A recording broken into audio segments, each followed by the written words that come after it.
lied and used fake documents to obtain the interview with my mother, made lurid and false claims about the royal family, which played on her fears and fueled paranoia. For decades, the world has been captivated by the life and legacy of Princess Diana. Her compassion, grace, and undeniable connection with the public made her the people's princess. But behind the glamorous image was a mother who adored her children more than anything.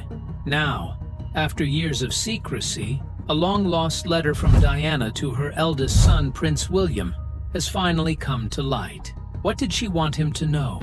Join us as we uncover the shocking contents of Princess Diana's lost letter to Prince William and the secrets it reveals. Diana's personal letters. It all began quietly, almost unnoticed, in the catalog of a London auction house in July 2004. There were no flashy headlines, no major announcements, just a simple listing of handwritten letters from the late Princess Diana. But these weren't just any letters. They were deeply personal, offering a rare and unfiltered window into her private world. Among the collection, one letter stood out immediately. It spoke about her eldest son, Prince William, in a way that revealed just how much he meant to her. The auction, organized by SS, featured Diana's personal correspondence with Violet Collison, a woman who had been more than just a housekeeper. She was a trusted confidant of the Spencer family for decades. Violet had witnessed Diana's transformation from a shy young girl into the most famous woman on the planet, and these letters reflected that journey. Unlike official palace documents, which were often carefully curated and polished, these letters were raw and personal. They captured the emotional roller coaster of Diana's life, her struggles with royal expectations, the overwhelming chaos of preparing for a wedding watched by millions, and above all, the highs and lows of motherhood.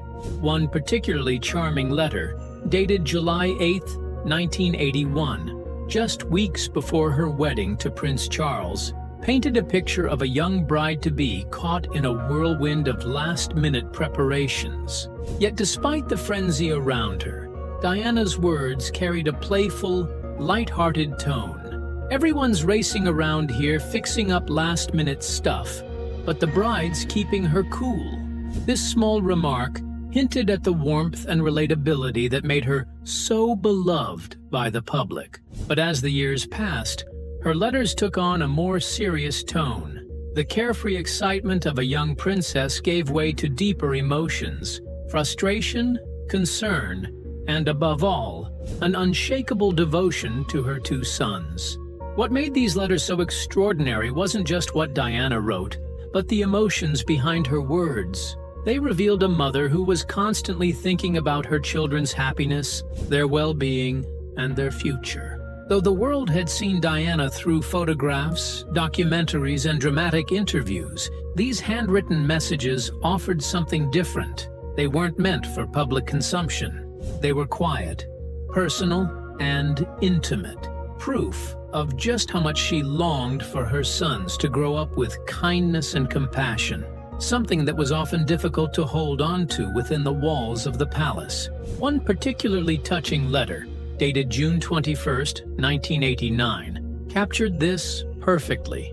Written on official Kensington Palace stationery, it was addressed to Sergeant George Plum of the Special Escort Group, thanking him for organizing a motorbike display for Prince William's 7th birthday. Diana's gratitude was evident as she wrote, "It was so nice of you and your team to come here today for William's birthday. I can't even tell you how much joy the show brought to all those kids and their moms." But what made this letter even more special was that it wasn't just signed by Diana. Beside her name were the small, eager scribbles of William and Harry. It was a rare glimpse into a simple, happy family moment, far removed from the constant media scrutiny. For those who followed Diana's life, these letters were more than just sentimental relics. They reignited discussions about her complicated relationship with the royal family and her relentless determination to raise her sons differently. Unlike the generations before her, where royal children were often raised in strict formality with little direct parental involvement, Diana broke the mold. She wanted William and Harry to have a childhood that felt real, filled with experiences that ordinary children had. According to her former royal bodyguard, Ken Worf, Diana made a deliberate effort to show them the world beyond the palace gates. She took them to amusement parks, let them eat at fast food restaurants, and even rode public buses with them, not as a publicity stunt, but because she genuinely wanted them to understand life outside of royalty. But was Princess Diana the mother who made sure her sons never lost touch with the real world? Let's take a closer look. Diana's protection for her children.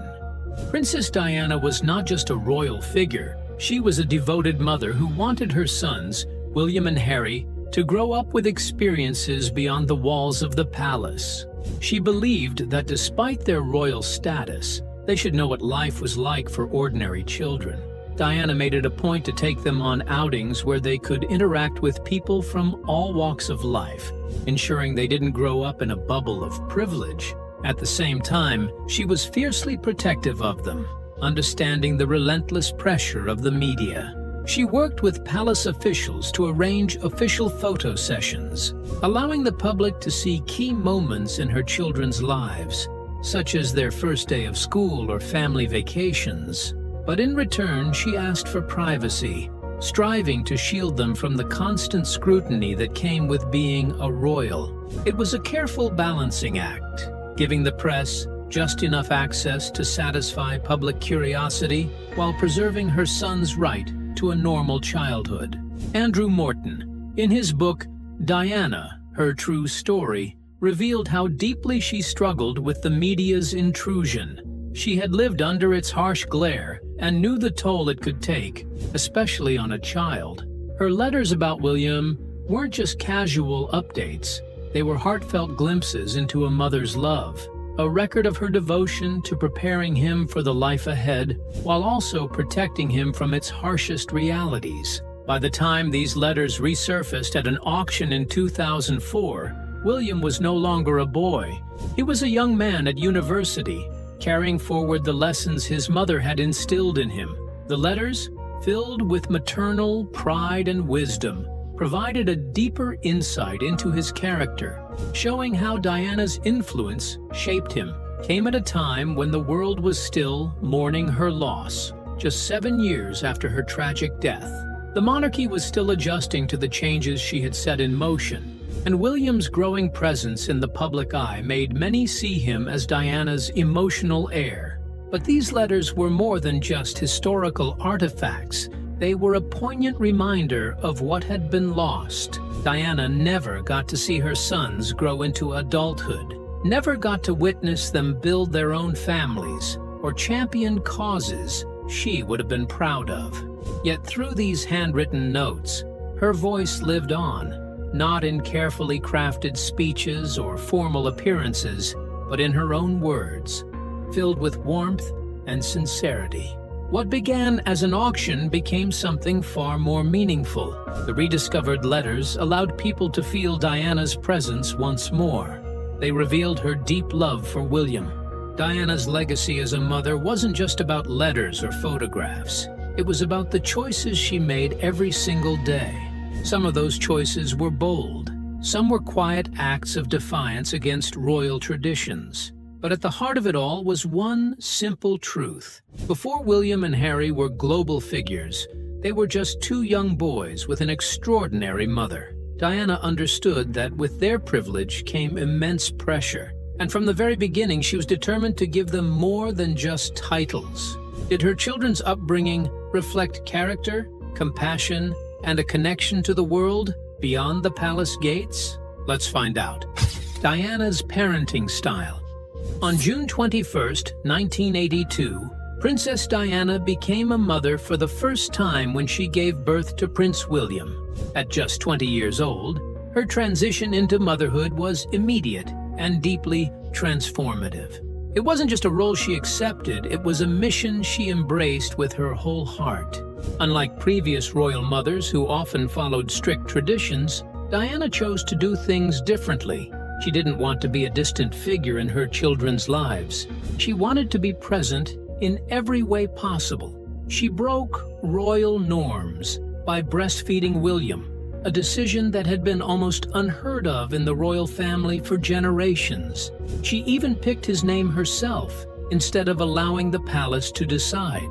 More importantly, she pushed back against the idea that royal nannies should do most of the parenting. Diana was determined to be a hands-on mother, not just a figurehead.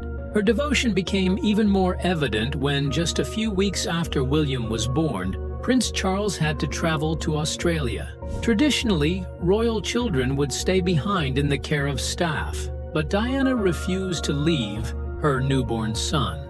She brought William along, sending a clear message. No royal duty was more important than being there for her child. As William grew, Diana continued to defy expectations. Instead of hiring private tutors to teach him inside the palace, as had been done for past royal children, she enrolled him in a local nursery school near Kensington Palace. Parents and bystanders were often amazed to see a princess personally dropping off and picking up her son, something almost unheard of in royal history. This wasn't just a small act of independence, it was a quiet revolution in royal parenting. But Diana's efforts to give her children a normal life didn't stop there.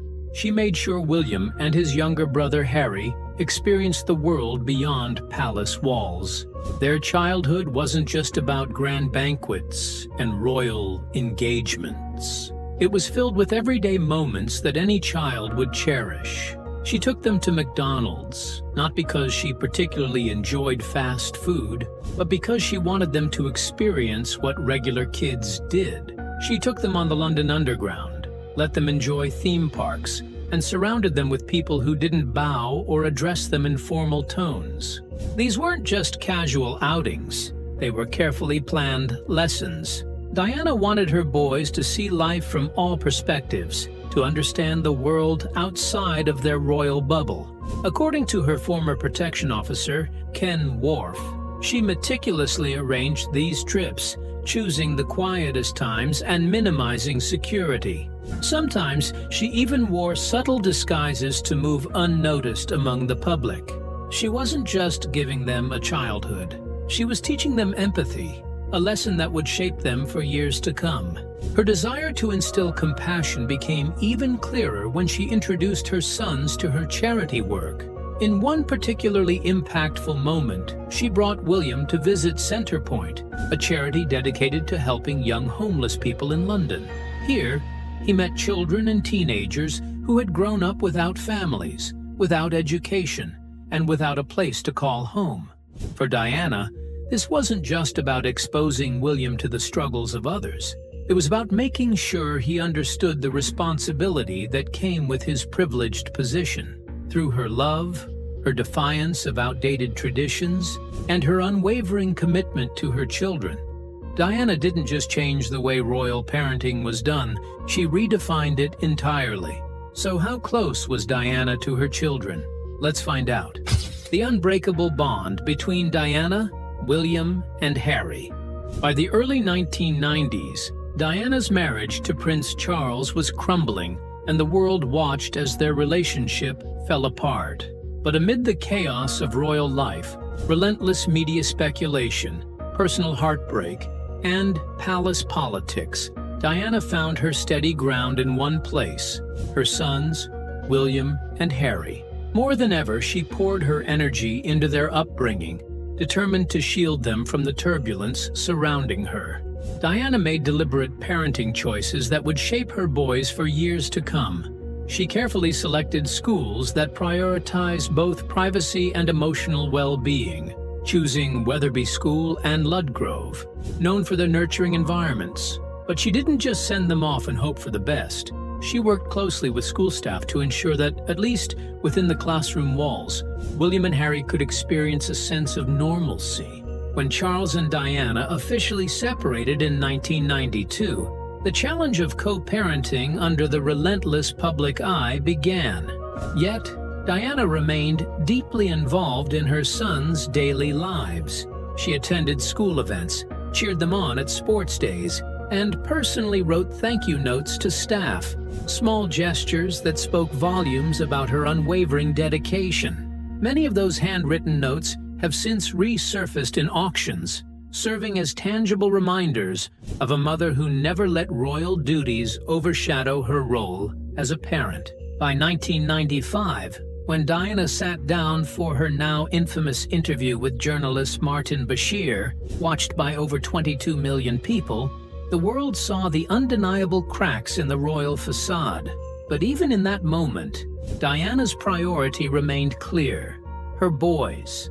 She spoke openly about wanting to raise them with kindness, love, and resilience, emphasizing emotional intelligence over royal protocol. It was a rare and powerful moment, a princess placing humanity above tradition. Shortly after the interview, Queen Elizabeth II urged Diana to finalize her divorce, a sign that the royal family had reached its breaking point. According to her former butler, Paul Burrell, Diana was devastated. She reportedly felt as though she was being pushed out, her voice unheard. Yet even as the palace walls closed in, she found solace in her sons. William and Harry became her anchor, the unshakable force that kept her grounded through the storm. After her divorce was finalized on August 28, 1996, Diana lost her title of Her Royal Highness, a formality that deeply hurt her, not for political reasons, but for something far more personal. Without the title, royal protocol dictated that one day she would have to curtsy to her own sons. When she confided this to William, his response was both simple and profound. The 14-year-old reportedly reassured her, saying, "Don't worry, Mummy, I'll give it back to you one day when I'm king." Though William has never confirmed the story himself, it speaks to the deep mutual respect and love between them. With her royal duties behind her, Diana refocused her energy on the causes she cared about most: homelessness, HIV awareness, and the fight to ban landmines. No longer representing the monarchy, she now represented her own values. Even as she stepped away from the spotlight, she never stopped writing heartfelt notes to friends, staff, and supporters. And in nearly every letter, one theme remained constant: her boys. She wrote about William's kindness, Harry's boundless energy, and her hopes for their futures. She worried about the pressure they would face, hoping they would grow up with integrity and independence. Diana had come to accept that she couldn't control the future, but she could shape it. Through her love, her choices, and her words, she left her sons with something the institution could never fully provide: empathy, courage, and the strength to be their own men. Her parenting wasn't about royal duty or tradition. It was about showing up, listening, and loving in a way that was real and unwavering. She tucked them in at night, wrote them letters, and spoke the truth, even when it was difficult. Diana and Charles' separation. In 1992, the official separation between Princess Diana and Prince Charles was announced, marking a turning point in Diana's life. From that moment on, the atmosphere inside Kensington Palace changed dramatically. While she no longer shared a home with Charles, her responsibilities as a mother to William and Harry remained her top priority. If anything, she became even more devoted to providing them with emotional support. At the time, William was just 10 years old, and Harry was only 8, making their need for stability even greater. Diana took charge of their daily lives, staying deeply involved in their schooling, routines, and weekend plans. As the public watched the royal marriage unravel, Diana began to open up about her personal struggles. One of the most shocking moments came on June 29, 1994, when Charles admitted on national television that he had been unfaithful. Less than a year later, on November 20, 1995, Diana responded in her own way, through an explosive BBC Panorama interview. In the 38-minute broadcast, she spoke openly about the challenges of royal life, her struggles with mental health, and her deep loneliness. But what struck a chord with the public most was her heartfelt discussion about her children. She expressed her wish for William and Harry to grow up not just with formal royal training, but with emotional intelligence. She wanted them to truly understand the emotions and lives of ordinary people. Her words resonated deeply, reaching over 22 million viewers in the UK alone. Diana's candid revelations had far-reaching consequences. Within the royal family, the response was swift and decisive. Queen Elizabeth II, after consulting with key advisors, including the Archbishop of Canterbury and the Prime Minister, sent letters to both Diana and Charles, urging them to proceed with a formal divorce. According to royal insiders, including biographers Tina Brown and Sally Bedell Smith, Diana was devastated by this decision. Her former butler, Paul Burrell, later revealed that she had hoped for more time and space, not a complete separation from royal life. But the process moved forward, and after months of negotiations over finances, property, and custody arrangements, the divorce was finalized on August 28, 1996. With the divorce came significant changes to Diana's status. She retained the title of Princess of Wales, but lost the formal styling of Her Royal Highness. This meant that technically, she would now have to curtsy to her former husband, her sons, and other senior royals. While this might have seemed like a mere formality, it was deeply symbolic for Diana. She felt it was a final rejection, a door closed permanently. Paul Burrell recounted a particularly emotional moment during which Diana confided in her eldest son, William. The 14-year-old prince, seeing his mother's distress, reportedly comforted her by saying, "Don't worry, Mummy, I'll give it back to you one day, when I'm king." Although this exchange has never been officially confirmed by the palace, it remains one of the most poignant examples of the close bond between Diana and William. Following her departure from royal duties, Diana embraced a new chapter of life, one defined more by her personal values than by royal protocol. She stepped away from over 100 patronages, choosing instead to focus on a handful of causes that truly mattered to her. These included Centrepoint, Great Ormond Street Hospital, the Royal Marsden Hospital, the National AIDS Trust, and the Leprosy Mission. Even though she was no longer a working royal, her dedication to humanitarian efforts only grew stronger. Despite being out of the royal fold, Diana's top priority remained her two sons. She structured her life around their school schedules, attended parent-teacher meetings, and remained actively involved in their upbringing. Reports from school staff and close friends described her as an engaged and loving mother who was always reachable. Yet this period of her life was also marked by a growing sense of isolation. Without royal security and the formal support system she once had, she often felt vulnerable and exposed. In personal letters and notes, some later revealed by Paul Burrell, Diana expressed fears for her safety. In one chilling letter, dated October 1995, "This particular phase in my life is the most dangerous. My husband is planning an accident in my car, brake failure and serious head injury." Though the authenticity of the letter has been verified, its contents remain highly controversial. Whether or not her fears were justified, they painted a picture of a woman who felt constantly watched and deeply unsettled. Yet, despite these pressures, Diana never wavered in her commitment to making a difference. In January 1997, she traveled to Angola with the International Red Cross to campaign against landmines. Images of her walking through a recently cleared minefield, clad in protective gear, became some of the most powerful and enduring photographs of her later life. It was a testament to her bravery and her belief in using her platform to bring attention to global issues. Throughout her final months, Diana remained focused on preparing William and Harry for the future. She wanted them to understand leadership not as a position of power, but as an opportunity to serve others. Close friends and advisors have recounted how she instilled in William a sense of duty rooted in compassion. When discussing her humanitarian work, she often told him, "Use your position to help those who have no voice."